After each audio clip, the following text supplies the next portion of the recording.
This is a gear shifter.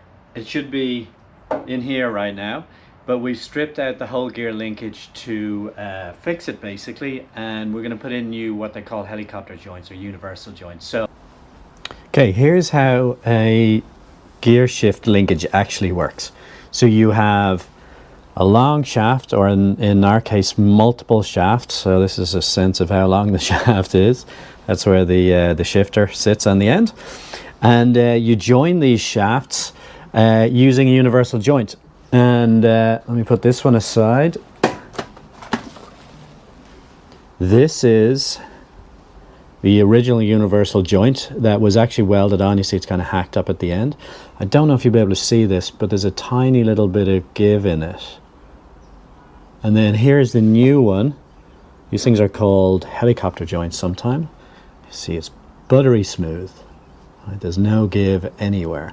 So the challenge is, how do we get these onto the shafts, make sure they're in the right orientation? It's not actually the universal joint that needs to be in the right orientation, because it can move anyway. It's a universal joint, but it's the way you stake it onto the shaft, because the shaft's actually the rear shaft goes around the engine and the gearbox and underneath the rear right disc, and so the orientation of the two shafts relative to each other is important. It's kind of the front one is straight and the back one kind of has an angle on it. So we've got to do a bunch of things and get them really right. We're gonna have to drill the shafts, and they need to be drilled really carefully, and they've got very special bolts and washers. So what's special about these bolts is they're aircraft grade, and I think most importantly, as I understand it, is the shaft length, right? So you don't want threads inside rubbing against the edge of either the universal joint or the shaft that's in there. So that's one thing that's important. And then you need these saddle washers. So the saddle washers sit nicely against the helicopter joint to spread the load evenly, and really what you're looking for there is, you know, that they stay tight and they sort of pinch in the right places. So that's what they do, that's how they work, as I understand it anyway. You guys can correct me if I've missed anything. So the challenge now is, how do we precisely put them onto the shafts? Let's have some fun. Okay, here's one of the shafts with the helicopter joint on it, ready to drill. Kind of need to do it on the drill press because we need it to be accurate, so let's get it done.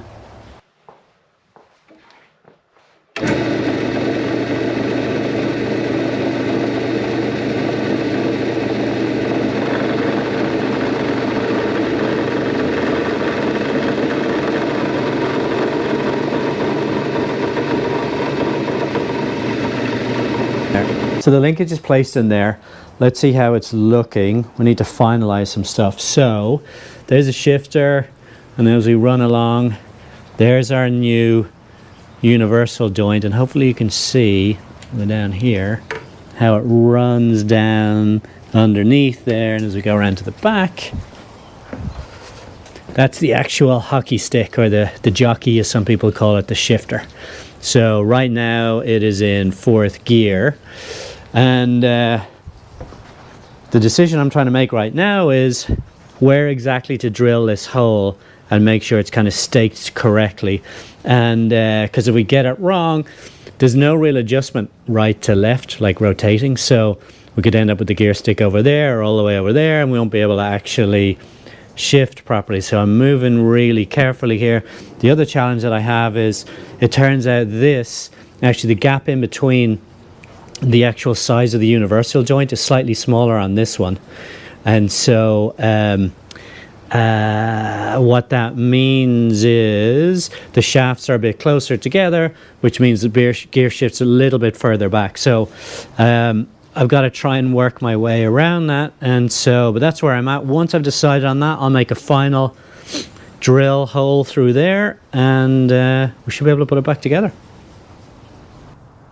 For some reason, our water temperature gauge is not working. Also, our oil temperature gauge, I think, isn't working either.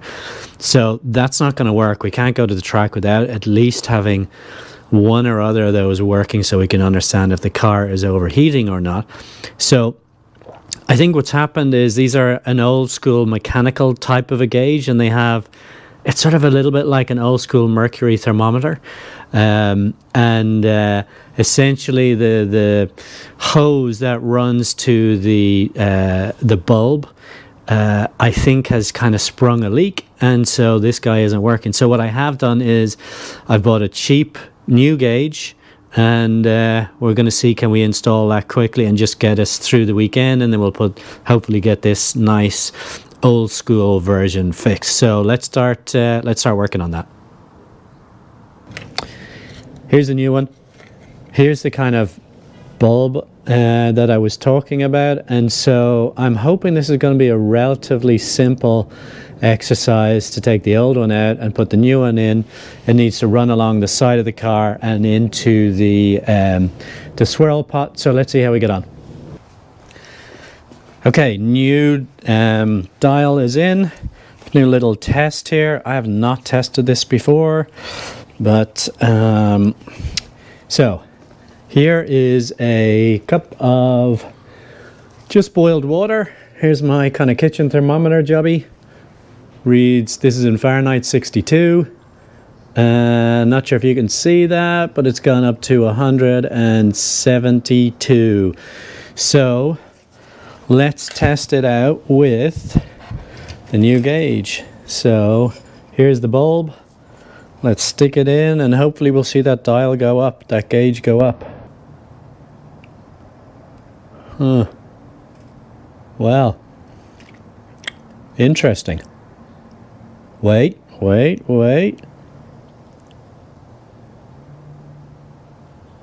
It is going up a little bit. So it's gone up to...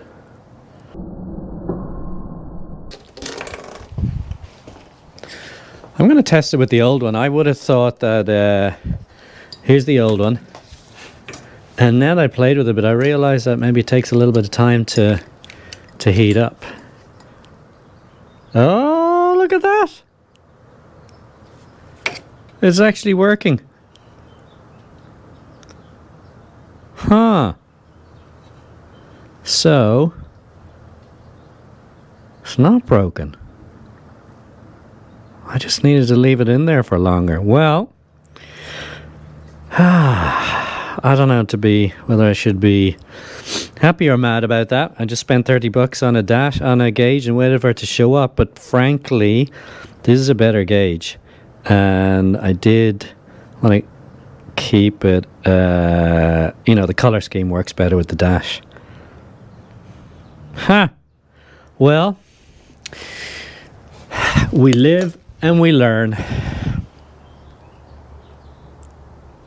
We were to get the old dash back in, but it's working. So, one more thing that is done. Waiting for some parts to arrive. So, the good news is I'm getting to work on some of the little details. So, here's a little detail for you.